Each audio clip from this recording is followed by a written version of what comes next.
कैसे हो दोस्तों।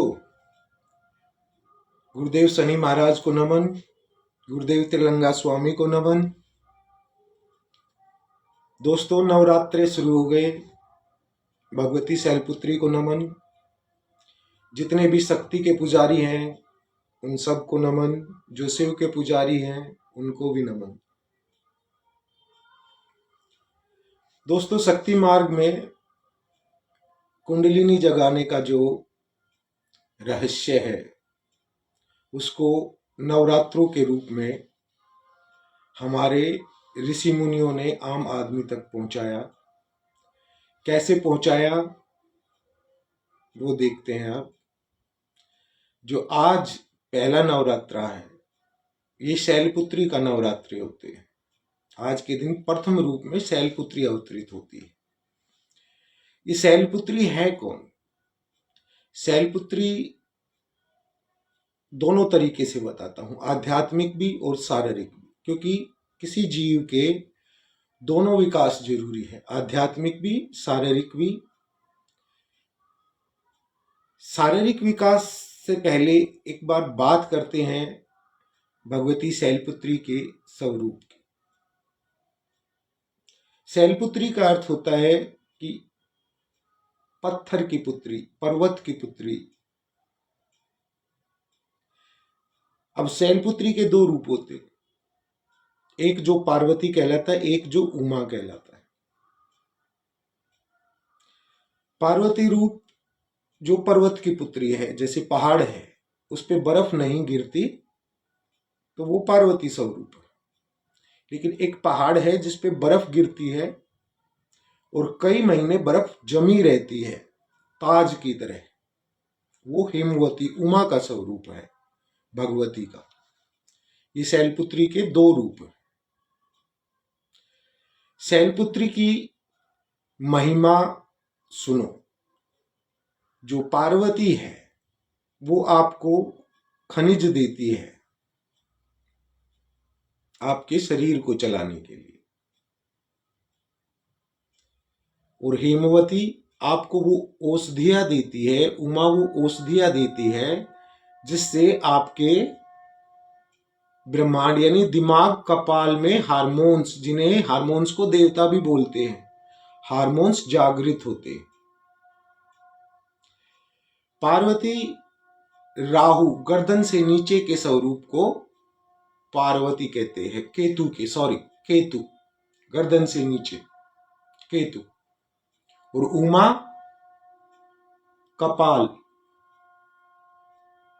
कपाल यानी उमा वो शक्ति है जो कपाल की शक्तियां पैदा करती है। अब शैलपुत्री की एक ऐसी औषधि के रूप में जो आपके घर में है, यानी दोनों शक्तियां, आपके शरीर को भी नियंत्रित करने वाली कपाल से नीचे और आपके कपाल को भी नियंत्रित करने वाली, पार्वती भी और उमा भी, दोनों।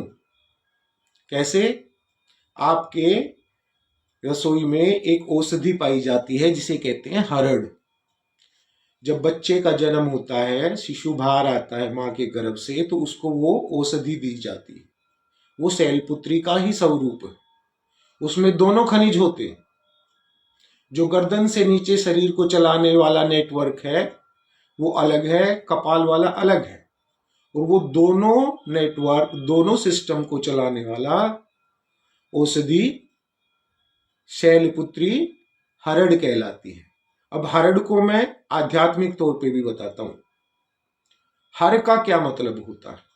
हर का मतलब होता है शंकर, रुद्र हर, और हरि कौन है फिर? हर की शक्ति को ही हरि कहते हैं। जी हाँ, हर की शक्ति को ही हरि कहते हैं। हरड़ क्या है फिर? बाबा का डमरू बजता देखा है? डमरू। वो डमरू ना एक बहुत बड़ा तंत्र है।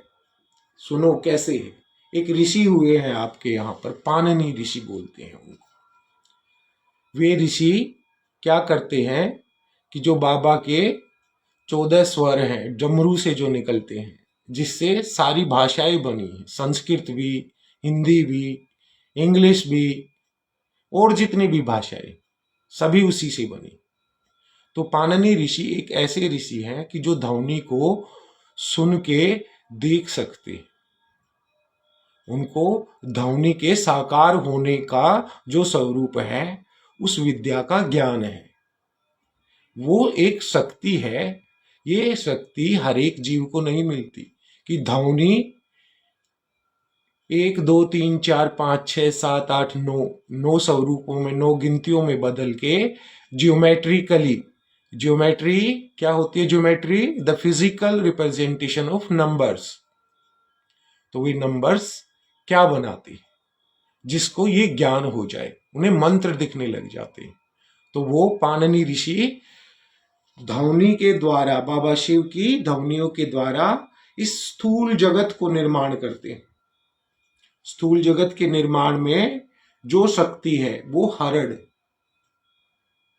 यानी आपके शरीर में जो ध्वनि पैदा होती है, वो ध्वनि आपके विचारों और आपके भाव से पैदा होती है।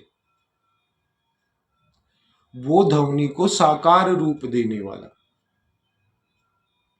हरण कहलाता है। ये औषधि है। तो भगवती शैलपुत्री ने अपने धरा पे रहने वाले जीवों के कल्याण के लिए एक स्वरूप रखा। वो स्वरूप क्या रखा? हरण का। हरण करती क्या है कि आपकी जितनी नसें हैं उनको खोल देती है, उनके के अंदर प्राण डाल देती है, उनकी आयु बढ़ा देती है, उन्हें जीवंत कर देती है। इतना ही नहीं, ये जिसे आप फैट बोलते हो उसे भी जलाती है।